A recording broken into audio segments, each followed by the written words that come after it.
Ahoy and welcome to this narrowboat adventure. Today we're going to be doing some cooking. This is quite a complicated recipe, so I'm going to come to you from the magic of voiceover and tell you a bit more about what's going on as we go along. But I'm going to probably pronounce this slightly wrong.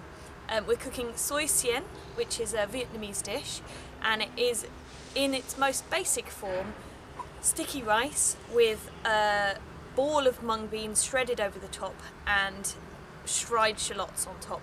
This is going to be a slightly westernised version because I can't find all the ingredients, so I'm changing them very slightly, and I'm going to add a bunch of toppings that I had when I was in Vietnam. Ooh, I accidentally told you where some of the videos in the future might be coming from. Whoopsie. Anyway, let's head on over to my kitchen. First of all, I'm going to wash the rice until the water's clear.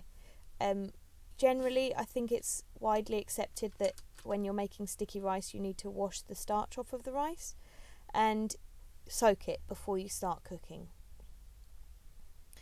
So I always tip the water out through a strainer because I quite often will drop some of the rice through into the sink, and so I don't want to waste the rice. As you can see, I did there.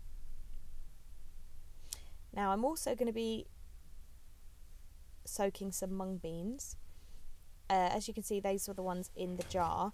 And while I've left this rice and the mung beans to soak for an hour, I'm going to be boiling some eggs, and I'm going to have soy soaked eggs. So I'm going to obviously take off the shells and then soak those eggs in a mixture of water and soy. I think I might use an extra bit more of soy next time compared to the amount that I used in this particular cooking session.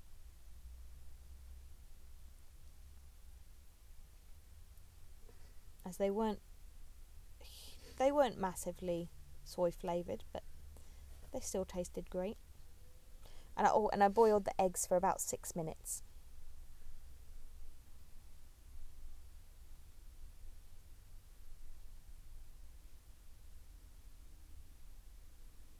And so I'm leaving the rice and the mung beans and the eggs to soak, and then after about an hour the mung beans and the rice can start cooking. So usually for this recipe I will generally just follow the rice for how much, like the instructions on the box for how much water to add, and if I had the opportunity to get some, I would generally prefer to cook this recipe with mung beans without the skins on, and you'll see why later. But you can't take the skins off of the mung beans until they're cooked, so we need to cook them. And with the rice I'm adding about a spoonful of salt, so a teaspoon that is, and half a teaspoon of turmeric. Turmeric's quite a strong flavour, so don't go too heavy on the turmeric, but it does give the rice a lovely colour.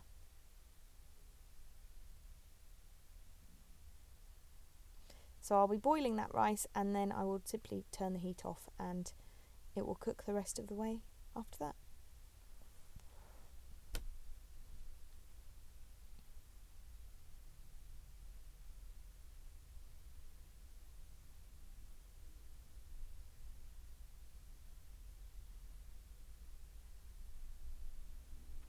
As the rice is cooking and the mung beans are cooking, I'm going to make one of the toppings, which is going to be, well, it's usually fried shallots, but I'm going fried onions. You'll notice my incredible technique for chopping onions. I recommend highly using this technique if you've never seen it before. You leave the top of the onion attached, and you chop towards the attached part so that it's a lot easier to hold it all together. Now I'm going to be frying those onions in some oil. I use some oil from artichokes, some jarred artichokes. So those Onions are going to go in there with some salt, and that's going to brown them off and give them a nice flavour and a crunch. This recipe is one of my absolute favourites. It really is like my ultimate comfort food, and I hope you enjoy it as well. So we have these onions as a topping, and the mainstay of this recipe is the sticky rice, the mung bean ball, and the crispy onions.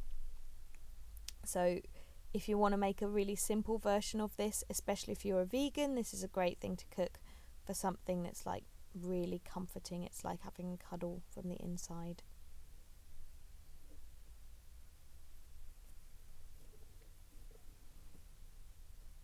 And don't worry about how much oil I'm using. I'm going to be using that later as part of the recipe again.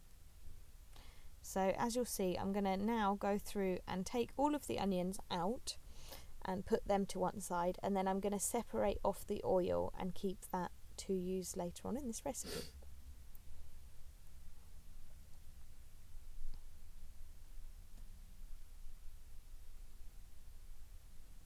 And I'm going to just pop a little bit of sugar onto those onions, as that will help them to stay nice and crispy.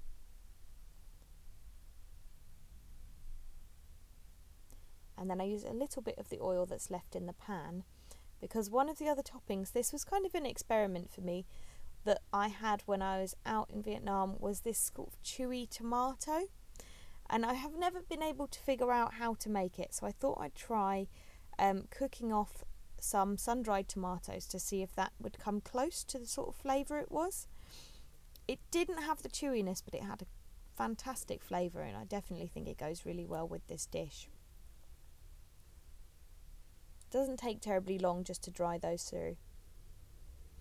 And by this time the mung beans are done, and it's time to do the long and laborious process of de-skinning them. If you have a chance to go to an Asian shop and get some mung beans without their skins on, I highly recommend it, as this process takes such a long time. So what I'm doing here is I'm sort of rubbing my fingers through the beans to help all the skins come off, and then I'm filling the pot with water, and then what happens is the skins of the mung bean float and the beans itself sink. So if you drain the water off, you can strain out all of the little skins from the mung beans and put them in the bin, and then go back and rub some more off of the beans, and just repeat the process until you've got as much as you think you can possibly get. One thing I ended up doing was putting it into a blender. I've got this Riva blend. It's a manual electric free blender, so basically it's like got at the bottom it's got a silicone wheel, and then you turn the wheel and that turns the blades on the inside of the blender.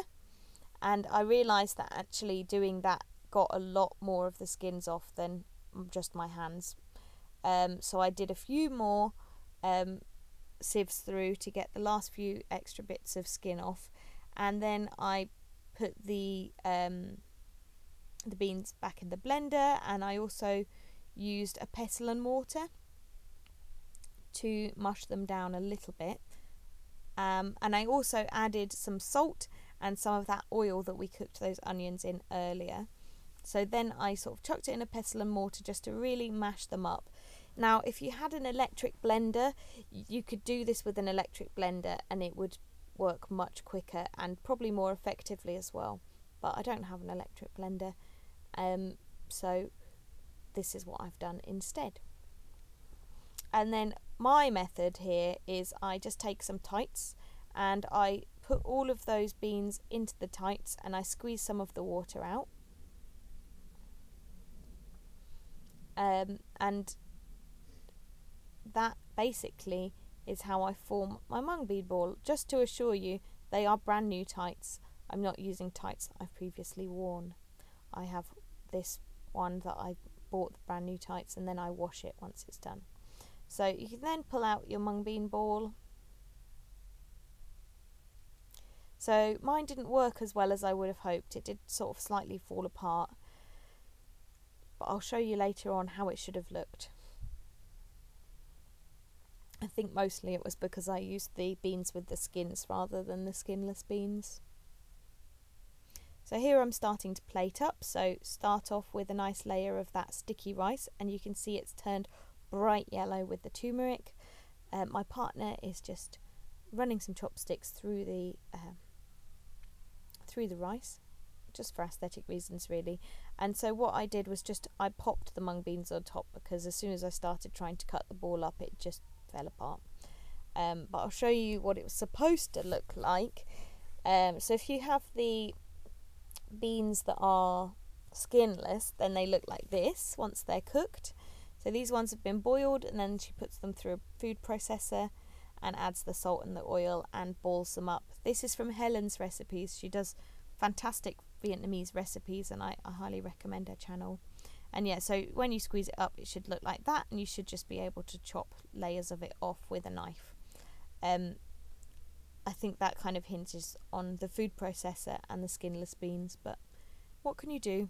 So then I'm adding the onions and the fried tomatoes, and I put on the eggs, and also I'll put on a little bit of the oil that we used to cook the shallots in. This sometimes is replaced with chicken fat oil in the Vietnamese dish, and this is like a pork floss, so it's like really finely shredded pork with the sort of texture of candy floss, and that's the dish. Now we get to watch Seb enjoy his first bite.